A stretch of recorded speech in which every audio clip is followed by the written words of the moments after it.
La BAD, la Banque africaine de développement, décaisse 16,5 milliards de francs CFA pour les départements d'Abengourou, d'Anibilekro et de Bétié. Ce dont va contribuer à l'amélioration de la sécurité alimentaire et à la réduction de la pauvreté. Durée d'exécution 5 ans, sa cible est d'environ 12 000 familles. Noël Niagno.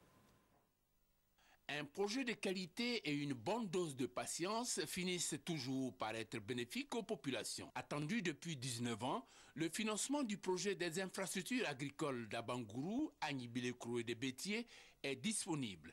Il est d'un montant de 16 600 millions de francs CFA. Durée de réalisation 5 ans. On comprend aisément la chaleur des différentes poignées de main entre M. Lamine Zéine de la BAD, les ministres Charles Kofi Dibi de l'économie et des finances, Koulibaly Sangafoa de l'agriculture, la tutelle, et Egampati Mele, président du conseil général d'Abengourou.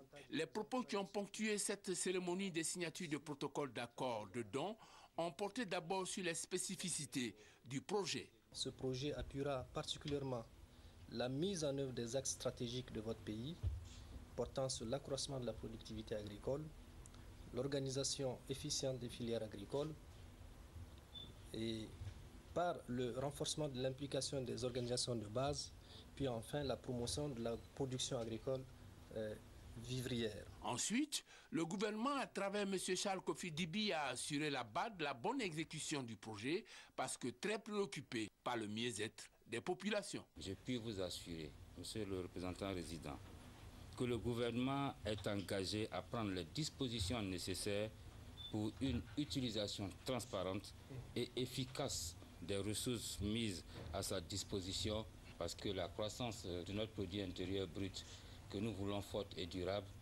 l'une de ses bases de croissance, c'est le secteur primaire.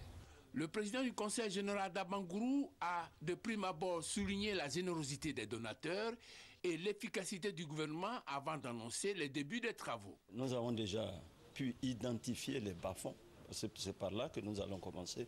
Et je pense qu'au cours du premier semestre 2012, nous aurons les premiers travaux sur le terrain.